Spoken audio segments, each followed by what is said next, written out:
og'riqni qoldirish emas, uni kelib chiqqan sababini topish muhim. Chunki Bitta o'sha kichkinaligimda o't qopim ishlamaganiga mana shuncha kasallik kelib boshlagan. demak 5 ta darsda boyagi natijani ko'rganlar. Juda ham ko'p ko'ryapman, xitoyliklarni mashqlari bor. Bitta mashq bilan ozadi degan anaqa bor. Juda ham silkitib to'sib u yoqqa bu yoqqa qilishadi.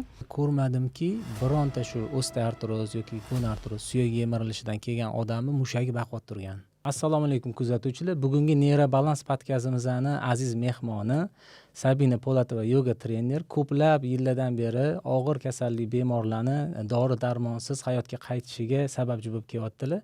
Bugungi mavzuyimiz ko'plab ayollarda, umuman hammada uchraydigan bo'g'im muammolari, umurtqa pog'onasi muammolari to'g'risida bo'ladi. Podkastimizni kuzatishda davom eting, juda ham qiziq bo'ladi. Podkastimizning asosiy ma'nosi kasalliklarning kelib chiqish sababi va bu kasalliklarda qanday choralar bilan davolanish to'g'risida bo'ladi. Kuzatishda davom etinglar. Assalomu alaykum Sabina opa, xush kelibsiz. Bizani arzimagan anaqamizga yo'q demasdan kelganingizga rahmat. Bugungi mavzuyimiz ko'pchilikni qiziqtiradigan, ya'ni ko'pchilikda hozir uchrayotgan kasalliklar, bo'g'im muammolar. Mana o'zingiz ham bilasiz, ko'pchiligimiz tizza bo'g'imida, chanoqson bo'g'imida uchraydigan yemirilishdan qiynalyapmiz. Ayniqsa mana shu Covid paytidan keyin bu narsa tez avj olib ketdi va tez rivojlandi. Bunga chora topolmay ko'pchilik doktorlarga murojaat qilishadi. U doktorlar tekshirgandan keyin bolitalash, abiz bo'lishini yozib beradi. Shu muammolar bilan sizga murojaat qilishsa, qanaqa choralar qilinadi va bu kasallikni kelib chiqish sabablari nimada deb o'ylaysiz? Assalomu alaykum. Neyrobalans kuzatuvchilari. Juda ham xursandman taklifingiz uchun. Rahmat. Bu juda ham dolzarb masala bo'lib qoldi hozir. Juda ham ko'p murojaatlar bo'ladi. Har xil lecheniyalar olib kelishadi. O'zimda ham revmatoidniy artrit bo'lgan и artroz. O'zi yemirilish boshlanib bo'lganmanda. Juda ham qiynalardim. Ertalab uyg'onganimda tirsagim ishlamasdi, qo'lim ochilmasdi. Har bir qo'limni har bir bo'g'im og'rirdi.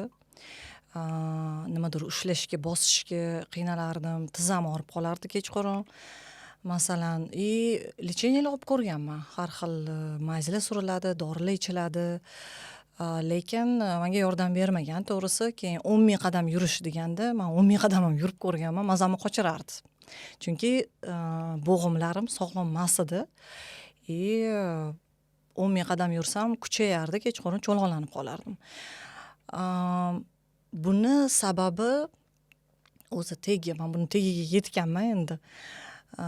Tем более yoga terapiyani o'rganib, ya'ni ham bunga amin bo'ldim, что o't qopi yaxshi ishlamasligi, menda o'zi xronический xoletsistit, oshqozonim yaxshi ishlamasdi, jigar o'sha o't qopini vazifasi o'sha D3 yeyotgan o'sha kalsiy moddalariga boy tvorogimizni любой bitta o'sha mahsulotlarni, badlarni ichgan, hech qaysinisi menda so'rilmagan. Shuning uchun keyin kam harakatli.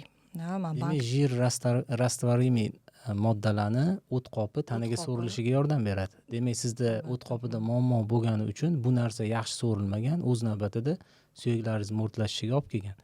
To'g'ri, именно osteoporozga ham olib kelgan. Faqat bo'g'imlarim, aynan suyagim mo'rtlashishni boshlagan, saqalga sinib ketishni boshladi. Kuzatuvchilarimizga qiziq, siz o'zingiz ham boshingizdan shu autoimmuniy kasallik o'tkazgan ekansiz. Bu necha yil oldin bo'lgan sizda? Revmatoidniy artrit, o'zi revmatizmlarni men 8-sinfimda qo'yishgan. Demak, kichkinaligimdan qiynalardim. O'zi oyoqlarim og'rirdi kichkinaligimdan. O'zi eslasam, даже 4 yoshimda ham og'riqlardan uyg'onardim. O'sha kichkinaligimdan o'sha qabziyat, o'sha o't qopim ishlamagan. Bizda endi genniy deyishadi-yu, mana genniy deyishadi. Hammada o't qopi ishlamasdi bizani. Genetik deyishadi, lekin menda hozir ishlayapti-ku. To'g'ri. Umuman ishlamaydi, o't qoping deb olib tashlashmoqchi bo'lishgan, operatsiya bo'lish kerak edi. Yaxshi ham qilmagan ekanman. Mana yoga mashqlarini buralish pozalari, именно buralganda o'sha jigar, o't qopi, oshqozon usti bezi, oshqozonni ishlatib yorib, bu yoqdan o'shanga ichi ham yaxshi ishlab ketgan. Shundan keyin bo'g'imligi foydali mashqlar qilingan. Chunki har bir bo'g'imni tepasidagi, pastdagi mushaklari ishlasa, sinovialniy jidkost chiqadi. Bo'g'imlar harakatda moylanadi. moylangandan keyin o'zini o'zi tiklaydi. Demak, bizada ko'p anaqada bemorlarimizda bitta fikr bor. Tizzamdagi suyuqlik kamayib ketibdi, qurib qolyapti deydi. Mana shu joyida hozir yaxshi javob etdingiz. Tizzadagi suyuqlik qancha kerak bo'lsa, insonning organizmi, ya'ni 10 litr kerak, 10 litr chiqarib bera oladigan xususiyatga ega. Faqat shuni chiqarib berish uchun unga yo'l ochib berishimiz kerak. Ya'ni atrofidagi mышцаlarni ishlatish kerak, uni keyin trenirovka qildirish kerak. Boya aytganingizdagi o't qopini yaxshi, jigari, ichaklarimizni yaxshi ishlatish orqali bunga yo'l qo'yib berish kerak. Demak, siz bu sohaga kirishingizga ham shu dardlarni o'tkazishingiz sababchi bo'lgan ekanda. To'ppa-to'g'ri, o'zi boshlaganman grijani deb men o'ylamaganman. Bo'g'imlarim sog'lomlashadi. Bundan hech qat'iy hech kim yozmaydi. Bunaqa keyslarni eshitmaganman, lekin bilganman, shu bel og'rig'i qoladi. Men grijam bo'lgan, 3 ta bo'lgan. Belimda o'sha bo'ynimdagi ham qo'limga berardi, o'ng qo'lim ishlamasdi, o'ng oyog'imga berardi, o'rnimdan tura olmasdim. Shu belimni og'rig'i bosilsin deb boshlaganman. Qarabsizki, где-то 2 yildan keyin bitta обследование qilganda so'rilib ketibdi. Hamma grijalarim, umurtqam tekislanibdi. Chunki umurtqamda skolioz, uni 11 yoshimda qo'yishgan. Skolioz to'g'rilashga borardim mutaxassislarga, lekin mashq qilmaganim uchun yana qaytib eski joyiga qaytardi. Chunki u kichkinaligimdan bor narsa. O'ng tarafga poзвоночнигim ketib qolgan. Shuni hisobiga grijalar chiqib ketgan. Kifos, bukchayish tepa qismim saqal bukurroq bo'lib, tos oldinga ketgan. Shuning uchun o'ng oyog'im ichkariga kostichka o'sib boshlagan. Ish qilib menda bitta o'sha kichkinaligimda o't qopim ishlamaganiga mana shuncha kasallik kelib boshlagan. Hamma narsalar уже bo'g'imlar ishlamay, umurtqalar qiyshayib, hamma yog'imga berib yuborgan.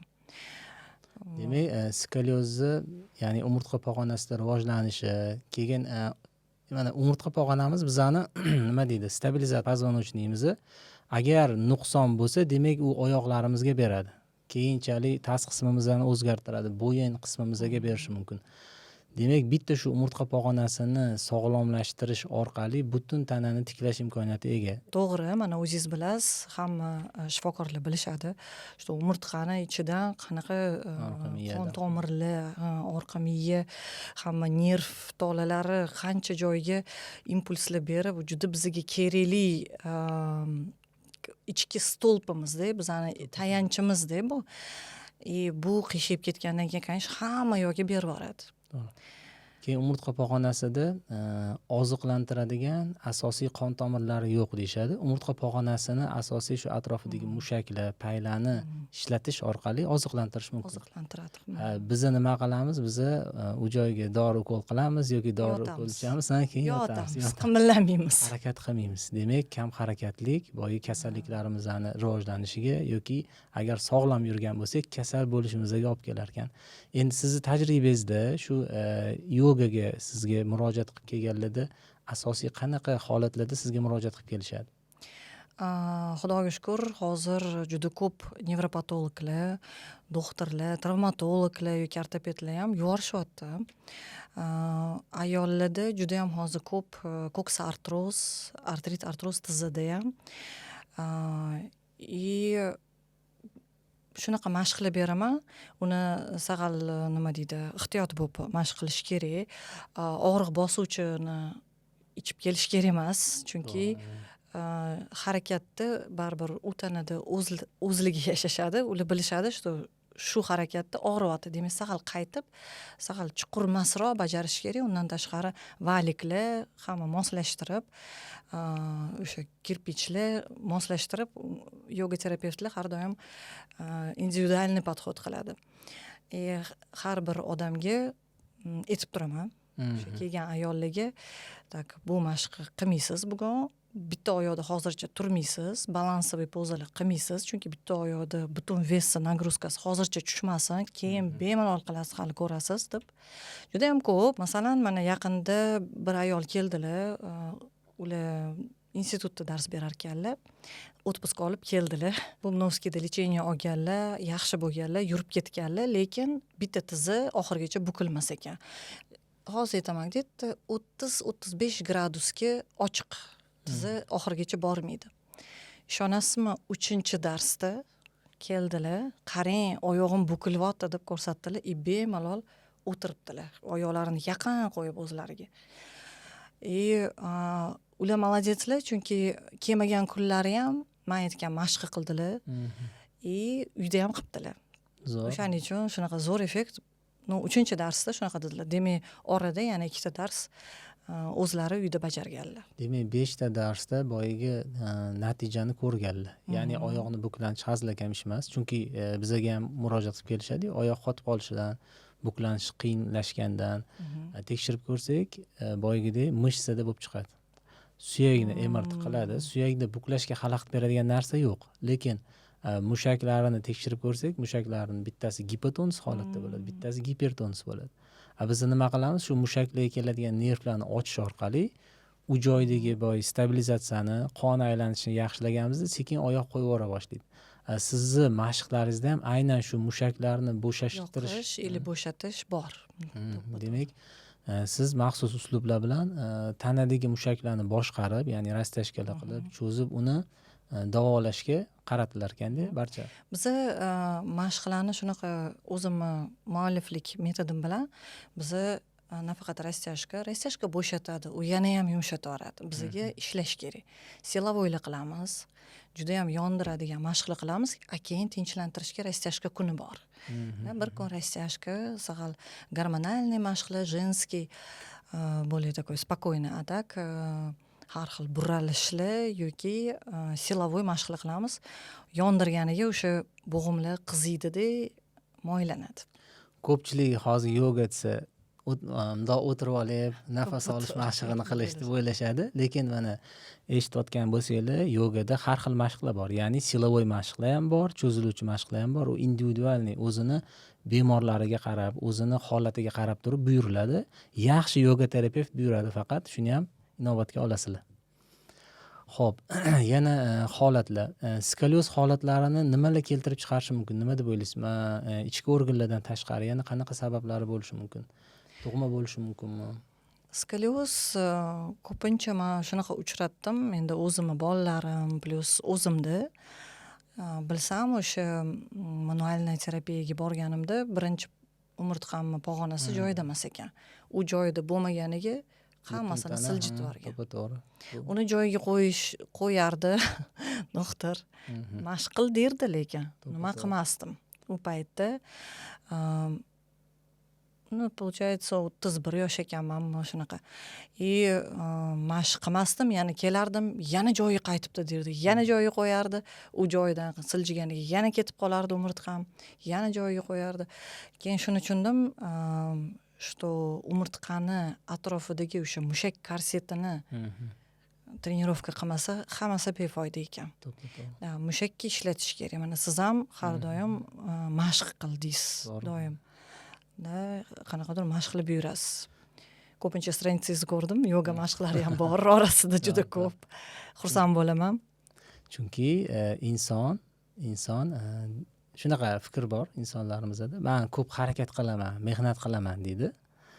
Bo'ldi, menga mashq kerak emas deydi. Yo'q, bu Ibn Sino bobomizdan kelgan gap bor.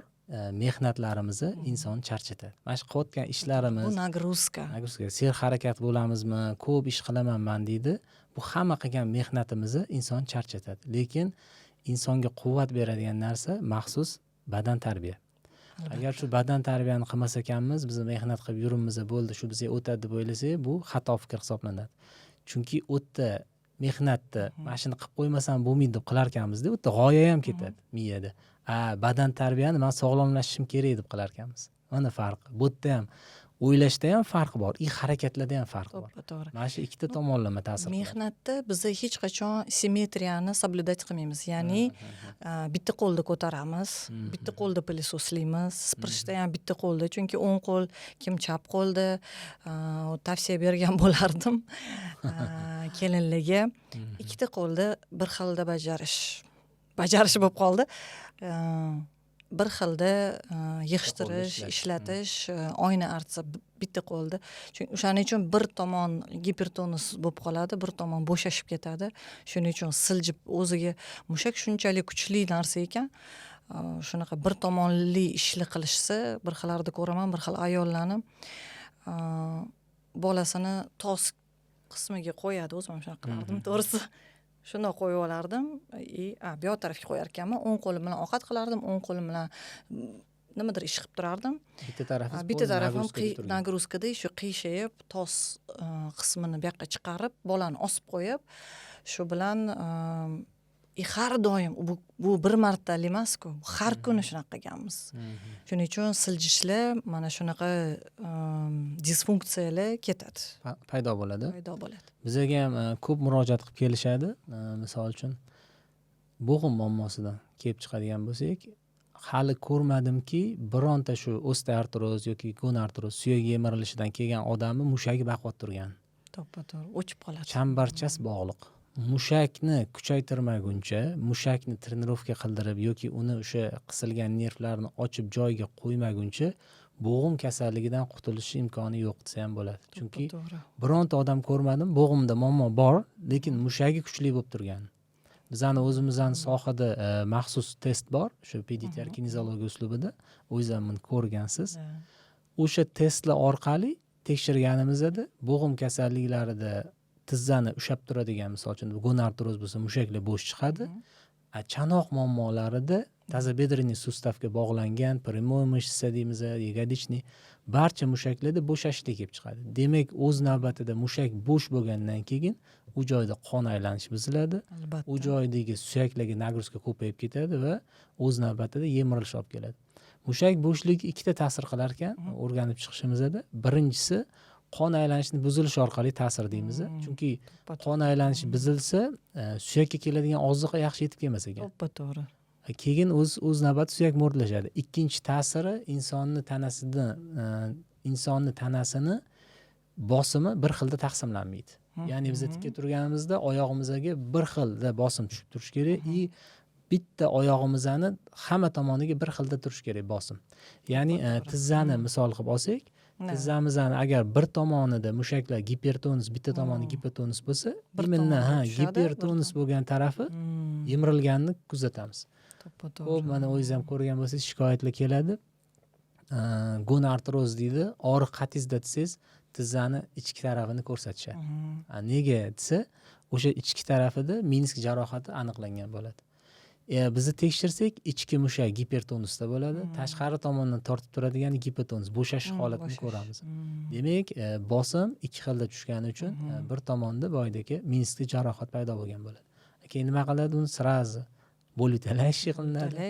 Battar yana yuradi, yana yemirib yuraveradi og'riq sezmaganiga. Yaxshi narsa emas. Og'riq qoldirish o'zi, men aytaman, og'riq bu mo'jiza deyman. Alloh taoloning bizga bergan mo'jizasi. Agar og'riqni biz bilmaganimizda qaysidir organimiz yoki chirib ketardi, yo o'zimiz bilmagan holda og'ir narsaga kelardi. Og'riqni biza asl sababini, og'riq signal, asl sababini, mohiyatini topish emas, bizada og'riqni qoldirish bilan, yo'qotish bilan shug'ullanadi. Katta xato shunda. Shu joyda bitta narsani ta'kidlab ketaman. Og'riqni qoldirish emas, uni kelib chiqqan sababini topish muhim. Chunki og'riq qayerdan kelib chiqqanini bilmasdan uni o'chirib qo'ysangiz, o'sha joydagi muammo jiddiylashishiga, keyin qaytarib bo'lmaydigan jarayonlarga olib kelishiga sababchi bo'lib qolasiz. Shu fursatdan yana ko'p uchraydigan savollar: nega ayollarimizda suyak kasalliklari ko'p, erkaklarga nisbatan? Nima deb o'ylaysiz? Bu gormonal o'zgarishmi?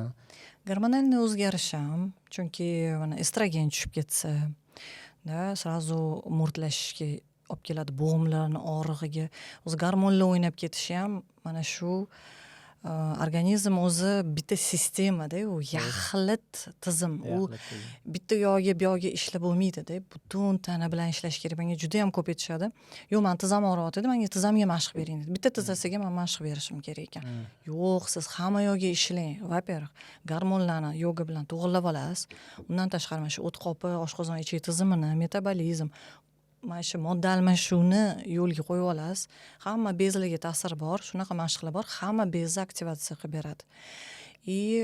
O'sha orqali har bir bez ichki organlarga javob beradida, qaysidir organlarga har bir bez. O'sha qon aylanadi, bu yoqda bezlar ishga tushib ketadi. Keyin sekin mashqlarni полноценный yana ham yaxshiroq bajaradi. Boshida kelganlar ko'plar bajara olmaydi. Mashqlarni ko'plar o'sha aytgandek, "O'tirasizmi" deyshadi. "Keling darsimga" deyman. To'g'risi shunaqa ayollar bor, hozir fitnessga borib yurgan, hozir trenajyorga borib yurgan ayollar bor. Hozir plavaniyani bir kun mana yogaga endi kelishni ahd qildim deganlar yoga mashqlarini ko'tara olishmaydi. Chunki yoga chuqur ishlaydi. Siz o'sha aytayotgan suyakni atrofida mushaklar chuqurda joylashgan mushaklargacha yetib boradi. Ko'pincha reski harakat, reski ko'tardi, tushirdi oyog'ini, u chuqur ishlamaydi. U ustki katta razgibatellar ustki qismiga Agar ishlab muammo beradi. bo'lsa, travma berish ehtimoli ham bor. Chunki Albatta. Hammaga ham mumkin emas. Men o'ylayman, boshqa sportlar yogadan. Yoga hammaga mumkin. Chunki bu yoga terapiya. Endi yoga bor.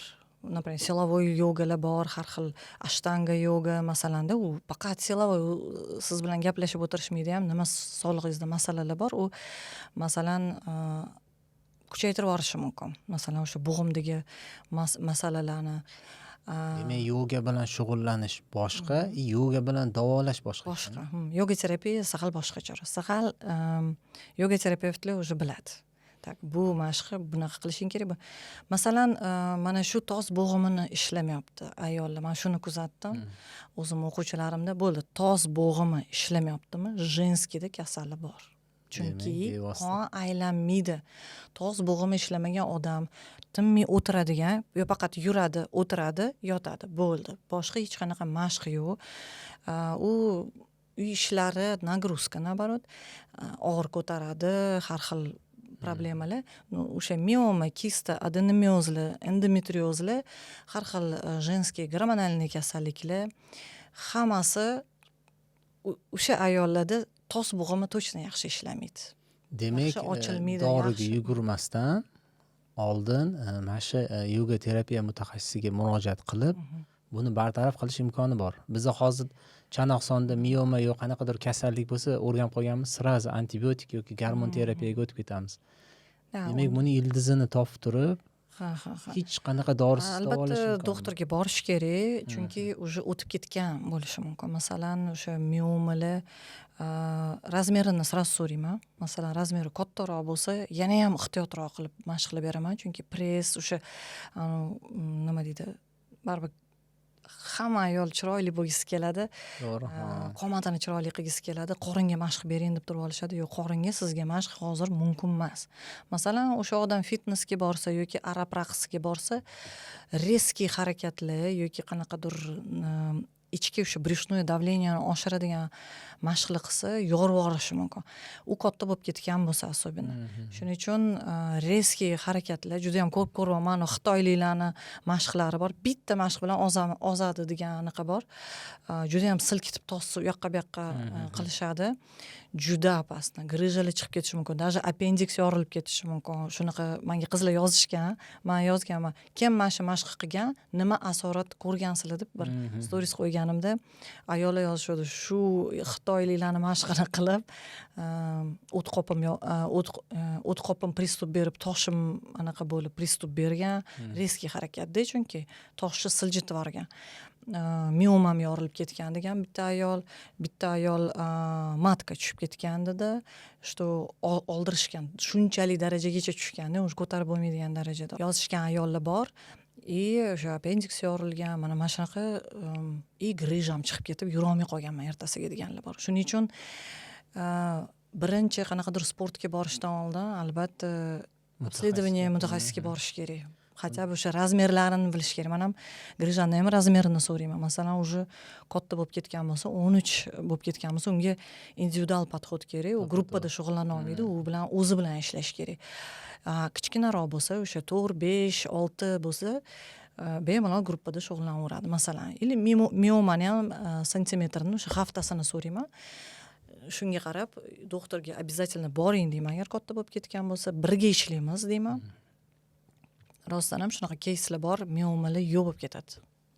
Endi как раз grija dedingiz. Grija masalasida yaqinda bir Ahmedjon Dilshod akam bilan podkast o'tkazdik. Biza bilmaydigan juda ham qiziq narsalarni gapirib berdilar, statistikani gapirdilar. Statistika bo'yicha o'zlarini shaxsiy statistikalarni qilganlar 1700 ta bemor murojaat qilgan. Ularning hammasi biza menda grija bor deb o'ylagan bemorlar. Shu bemorlardan atigi 100 tasinigina operatsiya qilishgan ekan. Ya'ni u 6% ga ham to'g'ri emas ekan. Qolgan 1600 tadan oshig'ini bez operatsiya tuzalish mumkin degan ekan. Chunki hamma o'ylaydiki, belimda grija bor, og'rig'im shundan deb o'ylaydi. Aslida og'riqning sabablari boshqa bo'ladi. Hozir aytib turganingizdek, kichik chanoq a'zolarida muammolar. Bizdan o'zimizga ham ko'p murojaat qilib kelishadi. Belimda og'rig'i bor deydi. Belimda og'riq bor deydi. Ichki a'zo belga og'riq berishini xayoliga ham keltirib qo'yadi. O'chkasida qanaqadir tushish bo'lishi mumkin, apusheyna yoki ichki a'zolar apusheynasi ham belga og'riq beradi. To'g'ri. Lekin u o'zi o'ylaydi, o'ziga tashxis qo'ygan grijam bor deb o'ylaydi. Juda ko'p. Menga murojaat qilishadi, meni grijam bor deyshadi. Men sразу so'rayman, buni sizga kim aytdi deyman. Yo, shifokor, men MRT qilganman, necha santimetr, yo, men shunaqa deb o'ylayapman deyshadi. Yo, unaqa deb o'ylab o'zingizga tashxis qo'ymang deyman. Uning uchun shifokorlar bor. Tashxis qo'yish uchun-da. Lekin men og'rig'ini juda ham yaxshi bilaman-da. Belimni ko'rsatishadi belini. Men aytaman, grija oyoqga beradi. To'g'ri. Bo'yindagi grija qo'lga beradi. Men uni juda ham yaxshi bilaman. To'g'ri. Shuning uchun ular belni o'zini ko'rsatishadi, menda grija bor shekilli deb qo'yishadi. Aslida boshqa narsa bo'lib chiqadi tekshirtirsa. Endi belda boshqa kasalliklar ham bor, misol spinal artroz. Umurtqalarimizni o'sha fasetka bo'g'imlaridagi o'zgarish bel qotishga, bel og'rig'iga olib keladi. Biz nima deb grija deb grijdagi lechini olib yuraveramiz. Aslida u harakatlar bilan yaxshi bo'lib ketadigan narsa. Shuna. Bu spondil artroz deganingizga Jizzaxlik onlayn o'quvchim deyarli yotoq holatda edilar. Onlayn yoga olganlar, qila olgancha qilganlar. O'tirib, yotib, o'tirib qila olgancha. U полноценный qila olmaganlarida ularga yana ikkilamchi bepushtlik qo'yishgan. O'shanda 1,5 oy ichida bepushtlik olib tashlashdi. Chunki hammasi yaxshi ishlab ketgan, gormonlar o'ynab ketgan bo'lgan o'zi. Folikula yorilmasligi, mana shunaqa masalalar bilan spondil artroz yurg'izmay qo'ygan. Deyman o'sha yotib, o'tirib, amallab qilganlarida keyin shunaqa zo'r qilib ketdilar mashqlarni.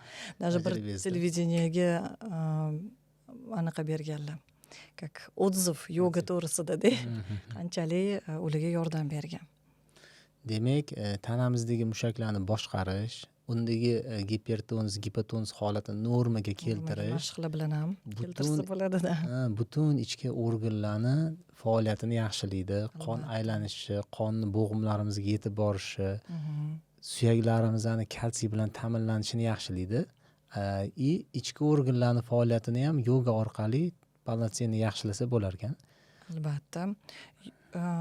Ichki organlar mana shu yogani nimaga yaxshi ko'rganman, men o'zimda ham his qilganman. Birinchi YouTubedan oddiy o'zim topib qilganman. Конечно, ko'p narsani xato qilgan ekanman, keyin o'qib bilib oldim. Juda batafsil tushuntirilmaydi ko'pincha YouTube'da. His qilganman ichimdan nimaga ichki organlarim как будто mushak og'rig'iga o'xshab ichimda ham qanaqadir og'riqlar sezganman boshida. Shunchalik har bir organlarimiz o'zini qisqarishi bor, o'zini qanaqadir mushak to'qimalar bor-da, ichigacha ta'sir qilishi yogani menga juda ham yoqqan. Sразу effekt ko'rganman. Tushunarli. Xo'p, nima maslahat bergan bo'lardingiz? Misol uchun, bizani kuzatib turuvchilarga bo'g'imida og'rig'i bor. Bizga endi ko'p murojaat qilishadi. YouTubedan ham murojaatlar bo'ladi. Nima qilsam bo'ladi? Sizda shu narsaga qanaqadir kelolmaydiganlarga onlayn tarzda darsliklaringiz bormi? Yogani onlayn qilsa bo'ladimi? Nima deysiz shunga? Albatta, o'zim onlayndan boshlaganman hisob. Sразу bel og'riqlarim qolgan, bosh og'ruvlar. Men 20-yildan beri karantindan boshlaganman. Onlayn dars berishi ayollar bilan svyazda bo'lib turaman, chunki individual, hammani kasali har xil, hammani yoshi har xil. Shuning uchun aloqada bo'lib turaman, keyin batafsil baribir offlaynda qanaqa, mani ko'rib turishibdi-yu deb ko'p gapira olmayman. Noto'g'ri qilsa oldiga boraman, to'g'rilayman. Вот shunaqada dars beraman. Onlaynda ikir-chikirigacha har bir mashq, har bir bo'g'im qanaqa turish kerak. Oyoqni qo'yganda qaysi qismiga ko'proq bosish kerak. Oyoqni o'ziga tortganda qaysi joyini o'ziga tortish kerak. Bo'g'im qatdi, mushak qaysi mushakka shu payt mana shu mashqni his qilish kerak deb juda ham batafsil tushuntiraman. Shuning uchun men kuzatishim bo'yicha bugun aytayotgandim qizlarga, onlaynchi qizlarimga, что bilasizlarmi, qanchalik onlayndagi o'qigan qizlar zo'rroq tashi. Xafa bo'lmanglar offlaynchilar, chunki offlaynchilarim men erkatoychilar deyman. Erkatoyda ular menga o'rganib qolishgan. Men to'g'rilayman ularni. Noto'g'ri qilishsa ham to'g'rilayman. Onlaynda o'zi harakat qiladi. Majburiyat his qiladi o'zini sog'lig'i uchun. Juda ham vнимательно eshitadi. Eshitmagan bo'lsa orqaga qaytaradi, yana boshqatdan eshitadi. Qilishim kerak deb har kun qiladi. Aloqada bo'lamiz. Bugun men mashq bajardim. Bugun limfa drenaj yogani bajardim. Shomollovdim, o'shaning uchun ko'proq limfa drenaj qilyapman. Mana shunaqa yozishamiz biz. Bo'g'imlarga yoga degan darsliklar qilganman o'zi, bo'g'imlar uchun. Sog'lom umurtqa degan darsliklarim bor. Konkret faqat umurtqa bilan shug'ullanadigan darsliklar bor. Hamma o'ziga kerakligini tanlaydi, lekin men baribir hammasini qilaylik deyman. Chunki faqat umurtqa bilan shug'ullanmaylik, chunki ichki organlarni ham ishga tushirish kerak. Bu yoqda tinchlantirish kerak, sahal silovoy ham qilish kerak, bu yoqda rastashka ham qilish kerak, hammasi kerak deb aytaman. Shu qizlarga aytdim. Onlayn kelishadi, onlaynchi o'quvchilarim. Bir xillarda rostini aytsam hayron qolaman. Men endi tanimayman ko'p onlaynchilarni yuzidan, o'shaning uchun zo'r bajaryapsiz. Молодец ekansiz. Siz onlayningizda yarim yil ishtirok etganman deydi. Voy deyman-da. Yarim yil, undan oldin sportga borganmisiz? Hech qachon bormaganman deydi. U offlaynchimdan zo'r bajarayotgan bo'ladi o'sha payt. Demak, alohida o'zini ustida yaxshi ishlaydigan. Yaxshi ishlaydi odam onlaynda. Offlaynda sizga kelib ishonib qoladi. Ishonib qolish, undan tashqari kelish kelmaslik bor. Onlaynda qo'lida telefon, любой payt yoki noutbukida yoqadi. Любой chet elga ketsa ham, qatga safarga ketsa ham oldida, любой payt ishdan keyin kelib bajaradi. Bugun bajardim. Kechqurun ham yozishadi. Ishdan keldim, ovqatimni solib qo'ydim, 15 minutlik yogani qildim, yarim soatlik yogani qildim deb aytishadi. O'shaning uchun qulaydi, yo'lga vaqt sarflamaydi, arzon, chunki har doim onlayn arzonroq bo'ladi. Qulay, har kun bajaradi. Offlaynda kelmading, uzilish bo'ldi. Uzildi, yana slabiylashishadi, yana boshqatdan boshlayotganga o'xshashadi. Shuning uchun onlayn zo'rroq deb o'ylayman. Ko'p ayollarimizdan qiynaydigan bitta mavzu bor. Keser va jarohatidan keyingi bel og'riq, misol uchun, sizga ham murojaat qilishgan bo'lsa kerak. Juda ko'p. O'zimni tekshiruvimda shuni aniqlaganman. Keser va jarohati oldi tarafdagi mushaklarni o'chirib qo'yishiga olib keladi. Ya'ni ayollar uchun, inson uchun eng kerak bo'lgan prямой мышца живота. Sezgan bo'lsa, sizga ham aytishadi, qornim yo'qolmayapti men. Qornim yo'qolmayapti. Rosa diyetali qilaman, press qilaman deydi. Mushak bo'shashib ketgan. Qornim yo'qolmayapti. Tekshirsak, biz o'zimiz ham maxsus test o'tkazsak, prямой мышца животasi ishlamayotgan, o'chib yotgan bo'ladi. Shuni yoqib berish bilan tajribada ham ko'rganmiz, birdaniga 2-3 sm qorin ichkariga tortilgan. Ya'ni shuni sababidan qorin chiqib turgan bo'lgan, prямой мышца живота ishlagandan keyin qorin ichkariga tortilgan. Ana endi полноценный mashq qilsangiz, boyagi mышцalarni ukrepet qilasiz, yoqasiz. Keyin bel og'riqlari to'xtaganini ham kuzatganmiz.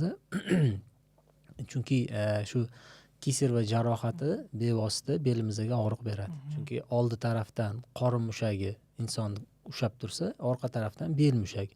Agar bittasi ishlamasa, albatta ikkinchisida nagruska kuchli bo'ladi. Shu holatlarni kuzatganmiz. Sizda ham o'zi murojaat bo'lsa kerak rosa. Kelishadi. Men boshida ozgina mana shu sezuvchanlikni yoqish uchun такой легкий qo'li bilan o'zi massaj buyuraman, lekin обязательно hamma mashqlarni qilasiz deyman. O'sha beldagi nimadir siqib qo'ygan, nimadir joyida emas. O'shaning uchun o'sha kesarevalilarni видимо, yoga все-таки butun tanaga ta'sir qiladi. kompleksni ishlaydi-da, shuning uchun o'sha prямой mышцasi keyin yoqiladi. Primo mышцani ishlatiladi.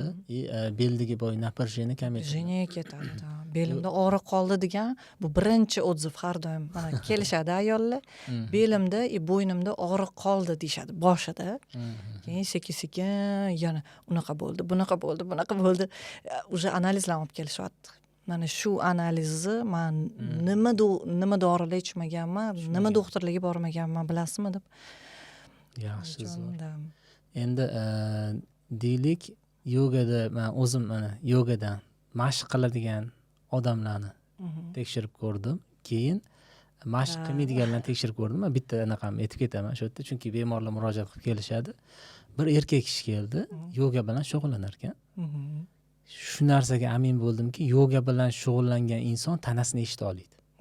Chunki mushagini test qilmoq shunaqa mushagi a'lo darajada signal miyaga kelib ketish shunaqa a'lo darajada ishlayapti. Yoga bilan shug'ullanmagan insonnikini tekshirgan bu darajada bo'lmaydi.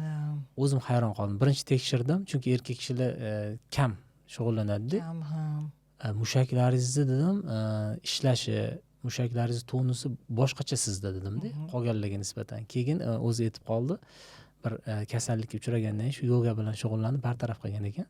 Keyin o'shani hisobiga u tizza og'rig'idan keldi, o'sha menisk jarohatlanibdi.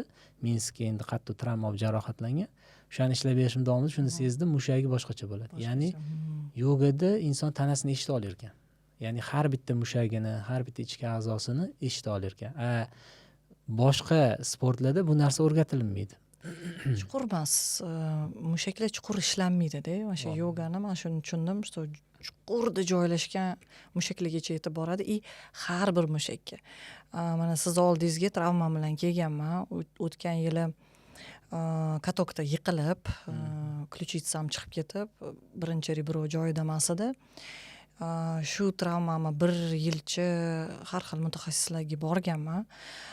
Yaxshi bo'laman yana eslasangiz, qo'lim ishlamay keldim siz oldingizga. Mushsalar yaxshi emas edi. Siz aytdingiz, siz yoga bilan shug'ullanganingizga bu qo'lni bemalol ishlatib shu dars berib yuribsizmi? Boshqa odam o'chib qolgan bo'lardi shu qo'li. Aytdingiz bitta yiqiladi, undan keyin tiklana olmasdan doktorlarga murojaat qiladi. Chunki mishsani uyg'otadigan narsa yoki trenirovka yoki o'sha maxsus tochkalarga ta'sir qilish orqali boshqa dori-darmon preparat bilan o'sha o'chib qolgan mishsani, gipotonusga tushib qolgan mishsani uyg'otish qiyin bo'ladi. Shuning uchun sizda ko'rgan holatim juda ham gipo holat, ya'ni mushaklaringiz o'ch holat. O'chganda, lekin yurishingizda mushak yurishim shu normalda dars berib yuribman har kuni 3 talabda. Shunga hayron qolganman. Mana o'zimda his qilib juda ham mana testlarni o'zida уже tushunganman qanchalik tanamiz nima deydi, aldamaydi. Da. Keyin mana hamma 4 ta bolamni sizga olib keldim. O'shanda qoyil qolganim o'sha kichkina o'g'limni juda ham kuchli edi. Nega bu yiqilaveradi? Nimaga подтягиваться qila olmaydi? Nimaga biz anaqa brusiyami nima deydi, shunaqa olib berganmiz. Полный bitta devor anaqa bor-da, sportivniy kompleks. Qila olmaydi ko'p narsani. Nega hayron qolardim. O'shanda bu yiqilganini bilaman. Endi kichkinaligida shunda aytganingiz burni bilan yiqilgan, burnini nimadir qildingiz, hamma mushaklar yoqilib, hozir подтягивание qiladi. Qo'lida turib, oyog'i tepada отжимание qilyapti, ishonasizmi? Yaxshi. Sakrom yotuvdi. Eslasangiz bitta oyog'ida sakrom yotuvdi, bitta oyog'ida ham baribir слабый sakrom yotuvdi. O'chib qolgan mushaklar hozir prigalkada to'xtamaysiz. Men tushunmasdim. Nimaga bu anaqasi yo'qmi? Sportga moyilligi yo'qdir deb, bu nima hech narsa qila olmaydi deb o'ylardim. Akasi mana hozir prigalkada sakraysiz. Sizga katta rahmat. Вообще sportsmen bo'lib ketgan. Hamma aytayapti hozir. Siz buni sportga beringlar, bu вообще zo'r bo'lib ketibdi deb. Katta rahmat sizga. Tekshirganimizda o'sha ma'lum bo'ldi. Butun tanasiga keladigan signal miyadan o'chirilgan. Endi insonlar ko'p hali narsalarni bilishmaydi. Bu yangi soha. Bu sohada o'sha inson tanasidagi nervlarni miotatический refleks deymiz, mushak tonusi o'rganiladi. Insonlikda men qo'limni ko'tara olmayman deydi. lekin u qo'lini ko'tarishda boshqa nerv ishtirok etadi, lekin qo'lida yukni ko'tarishda yoki oyog'imni ko'tara olmayman deydi, lekin oyog'i nagruzkada yurishini tekshirish kerak bo'ladi. Bu asosiy narsa hisoblanadi. Alfa gamma motoneyronlar bor. O'sha asosiy bizda tekshiradiganimiz metatarsiy refleks gamma motoneyron bilan ishlaydi. O'g'lingizda tekshirganimda alfa motoneyron joyida bo'lgan, nervdan keladigan signal harakatga javob beradigan joyida, lekin nagruzkaga javob beradigani yo'q bo'lib qolgan. Buni sababi o'sha burun qismidagi jarohat chiqdi. Jarohat tochkalariga maxsus ishlar orqali o'sha kunni o'zida sakrab berdi. Sakramaydigan oyog'ini ketdi. 1 sekund ichida shu qoyil qolganim, siz srazu aytdingiz, ko'p qoqilib oldinga yiqilmaydimi dedingiz. Men o'shanda men buni urishardim. Sen ne qaramaysan? Ne bu yiqilaveradi oldinga, keyin refleksi o'chgan edi. Samozащита refleksi. Qo'lini qo'ymasdi yiqilsa. Gurs etib yiqilardi.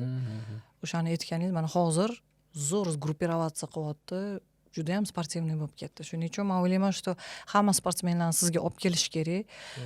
Qanaqadir, qayerdadir buzilishlar bo'lsa, o'sha joyini yoqib yuborish kerak. Xolos, bizada katta ustozlar, ya'ni o'sha Amerikada bu soha o'ylab topilingan eng katta kinezologlarning ustozi shu Goodhart degan inson bo'lgan, xiroprakt bo'lgan. Goodhart kashf qilgandan keyin uni shogirdi David Leaf bu narsani butun dunyoga tarqatdi. David Leaf o'zini so'zi bor. David Leaf aytishi bo'yicha u Manchester komandasida futbolistlarning oyog'ini sozlab bergan. Hech qaysi futbol komandalari sirini birovga aytmaydi. Futbolistlar qanaqa qilib достижениyalarga erishyapti, qanaqa qilib 2 soat yugursa ham oyog'i tomir tortib qolmayapti. Shu David Leaf o'tda futbolistlarni o'chib qolgan mishsasini yoqib, ularni aktivatsiya qilib bergan. Keyin juda ham ko'plab insonlarni olimpiadaga olib chiqib, Amerikadan olimpiadaga olib chiqib, o'tda rekordlarni qo'yishiga sababchi bo'lgan. To'g'ri. Men o'ylayman, sizni olimpiadaga olib ketish kerak. Chunki o'sha ishlamayotgan mishsani ishlatib berish orqali boyiga silovoy nagruzkasida ham 5-10 kilo ko'tarilgan. Ya'ni 200 kiloni ko'taradigan odam 210 kiloga chiqargan. Bu narsa rekord bo'lgan keyin. Shuning uchun sportsmenlarga katta haligacha ishlab kelamiz. Sportsmenlarga ham yordamimiz tegadi, Allohga shukr. Endi sport jarohatlari ko'proq ta'sir qiladi. Mishsani shunaqa reagirat qiladi, o'chirib qo'yadi. Har bitta jarohatdan keyin iloji bo'lsa, insonda tanasini bitta tekshirtirish kerak. Albatta. Mana shunaqa deb o'ylayman. Har doim aytaman o'quvchilarimga ham baribir bir marta borib kelishinglar kerak deb. Tем более endi bildim, mana pediatr juda ham yoqdi, что og'riqsiz davolayotgansiz. Shuning uchun menga shunisi yoqdi. Ko'plar og'riqdan qo'rqadi. To'g'ri. Yo'q, og'rimaydi, ular o'sha nervni ochaveradi, o'sha impuls o'sha mushakka yoqiladi deb tushuntiryapman. Yoga o'zi endi bitta o'sha mushakka yoqishga emas-ku. Butun tanani o'sha qonini aylantirib berib, hamma ichki organlarni stimulyatsiya, butun endokrin tizimga hamma narsaga ta'sir qiladi. Lekin o'sha u xohlayotgan o'sha qo'li ishlamayapti, qo'li ko'tarilmayapti, lekin bor shunaqa 1,5 oyda ko'tariladi. Mana ko'tarilmayotgan qo'l 1,5 oyda ko'tariladi. Sekin-sekin yana ishlasa, yana уже nagruzkaga ham ishlab boshlaydi. Lekin sizda menga shunisi yoqdi, что bittada yoqib berasiz, u bemalol maza qilib mashq qila oladingiz-da. O'shani his qilib, maza qilib mashq qiladi. Men har bitta lecheniyadan keyin определённый mashq qilib yuraman. Endi hozirda ayollar kelsa ko'proq yogani buyuradigan bo'ldim, chunki yoga effektlarini ko'ryapman-da o'zim. Chunki yogadan keyin kelganlarni ham ko'rdim-da. Yoga mashqidan keyin bizga kelganlar to'g'ri mishsalari tonusi yaxshi bo'lmasa ham uni включать qilib bersa, birdaniga uyg'onib, полноценный boydagi normaga kelib qolyapti. Mashq qilmay yurgan odam kelsa, u mishsani uyg'otgandan обязательно mana deylik, yana o'ng qo'li chap qo'l bilan farqi bo'lsa, ya'ni chap qo'lim og'riydi deb kelsa, tekshirsangiz, ushab ko'rsangiz ham mushak bo'shashib ketgan bo'ladi. Biz uni включать qilgan taqdirimizda mushak tolalari hali o'ziga kelmagan bo'ladi. Endi buni bir-biriga yaqinlashtirish uchun u odam trenirovka qilish kerak bo'ladi. To'liq sog'liqqa erishish uchun. Shuning uchun men обязательно mashqsiz bo'lmaydi deyman. Bizani ish birinchi nervlarni yoqib включать qilib berish. Keyin gimnastikani buyuraman. Gimnastika endi hozir yogani buyuradigan bo'ldim. Gimnastika badiiy gimnastikami? Qanaqa? Yo sport gimnastikasi. Gimnastikada menda bitta anaqa bor, определённый zona bilan ishlaganimiz uchun, misol tizza og'rig'iga o'zimni mashqlarim bor, cho'zuvchi mashqlar. Yogaga o'xshab ketadi. Dekompressiya mashqlar bo'g'imga zarar bermas ekan. Rezinkalar bilan qilinadigan cho'ziluvchi mashqlarni buyuraman.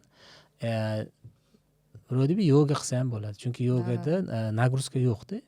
silovoy mashqlar u opasno. Uni qilsa o'sha bo'g'imga nagruska berib, chunki bemor keladi-yu bizga.